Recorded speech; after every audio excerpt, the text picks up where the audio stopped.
there's a quiet revolution happening among Nigeria's young people, combating ignorance of subjects like HIV/AIDS and reproductive health with an exciting new approach to education.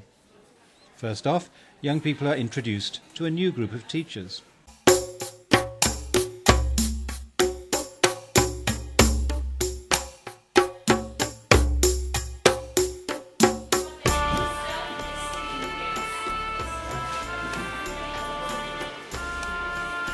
Learning about living is a unique new approach, where young people on the computer screen become the peer educators.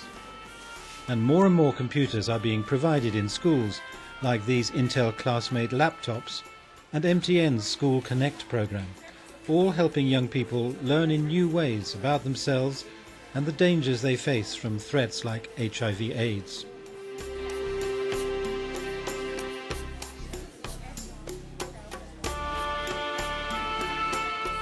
Learning about living started back in 2006, when partner organisations from Nigerian and international NGOs came together with the Nigerian government to define the scope and scale of the project, building on the pioneering work in reproductive health education done by many Nigerian organisations.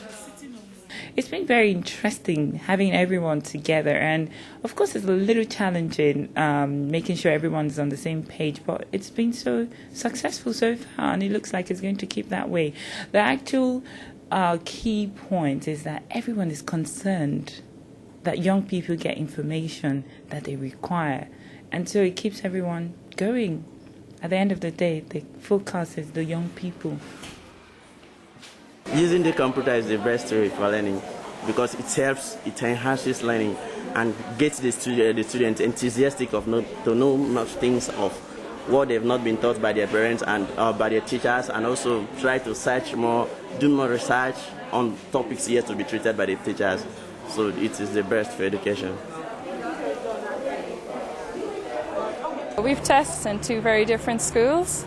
For me, all the hard work was legitimised by seeing how greedy the children were for the information. So the awareness of HIV/AIDS as a threat is very much there, but the knowledge and the facts are not there.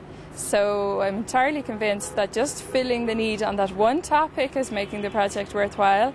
I'm really pleased that we have the big rollout school program with the wide information, and then when all those young people still have questions, because things come up all the time, now we have the interactive add-on that they can go with their personal question to a text or a phone and get an answer to their personal question. My Question is an invitation to young people to ask any question that's bothering them using their mobile phone. It was launched by Project Director Uju Ofumata. Information that young people need to make informed decisions and to fit into the environment. This is one of the slides that...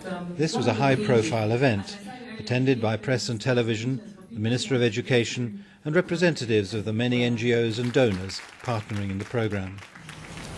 Ladies and gentlemen, I wish to assure you that the Federal Ministry of Education will give you the maximum support for the success of this project in terms of policy implementation and any other appropriate support that may be required.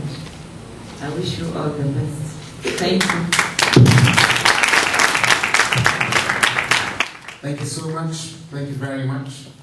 We appreciate you, Honourable Minister. Let's put our hands together to... With such support from the top and a year of planning by OneWorld and the partner NGOs, there was a real buzz of expectation in the hall. But how would young people themselves react? It's going to work because we young people, we have so many things that we wouldn't want to speak with our parents or speak with. We just like it to be in private. So I guess it will help. Yeah, I'm very sure the teenagers use the My Question system. They really, most of the teenagers, they find it very, very difficult to talk to their parents about HIV/AIDS, STI, and other relation diseases like that, risky behavior, gender basis, like that. So with this My system, I feel many youth will really make use of it to ask questions they cannot ask their parents or talk to their peers about, and I'm very sure it will help them very, very well. And I'm sure they will enjoy it too. Sex is not all about going to have sex and feeling that you're big, you're okay, you're a man. And love is not about sex. That's what many people don't know. So they need someone to talk to, someone to advise them on things like this, and for them to be faithful, use a condom in order to prevent them from. We need a HIV-free generation right now. We need a HIV-free world. Immediately, the text questions started pouring in, exciting for the organisations tasked with answering them. I think this project is going to make a major difference in terms of sexual relationships and reproductive health issues, especially for young people. You know, the Nigerian society typically doesn't talk about these things, and even in the classroom there's still a level of hush-hush around the subject. And now that you have this sort of medium where young people can call, ask their questions, or even text their questions, they will be able to open up and ask about a lot of things, you know, very sensitive things that we typically cannot discuss in classrooms, the unwanted teenage pregnancies, as well as abortions as well, because in Nigeria abortion is illegal, in that young people will have someone to confide in. You know, typically they get information from their peers, and most of the information they get there are wrong. But now they have someone that they can kind of talk to and express their feelings and anxieties that they face with all the pressures that they face from their peers or from even the media and all those other sources. And they can sort of like express themselves and say, you know, this is what I'm going through, and have sort of like a reassuring voice on the other end, or a reassuring thumb, as in a text message, that can give them information and also generally advice on, you know, what should they do and what they shouldn't do. And I think that really will make a difference. And this is what actually makes this project more unique than most of the interventions that are being implemented in the country. By the second day, more than 1,000 questions had been asked by young people. The project is clearly meeting a vital need. So where would the partners like it to go next? Scale up. I'm hoping that as more of the telecom companies expand into more of the rural areas, of course we're going to have larger coverage and more people will be able to key into this service and utilize it. We do know that in the urban areas a lot of young people have access to NGOs and things like that they can immediately turn to. But as we get closer and closer into the rural areas, that availability of those resources sort of diminish over time, and this would just be a perfect opportunity to try and reach as many young people as possible. Anyone who wants proof as to the need of this project should come and look at the SMS questions that we've gotten. In 2 months flat, we've got over 10,000 questions coming in from young people. Very real questions dealing with their everyday lives.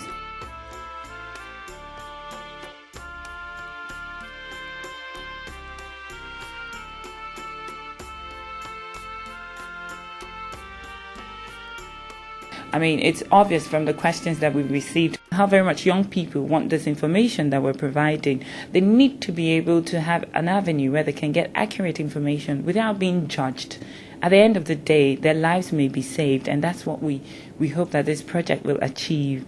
Our hope also is that this project is sustainable, that we'll get support from the government and other corporate organizations to ensure that young people are able to get the information they need when they want it.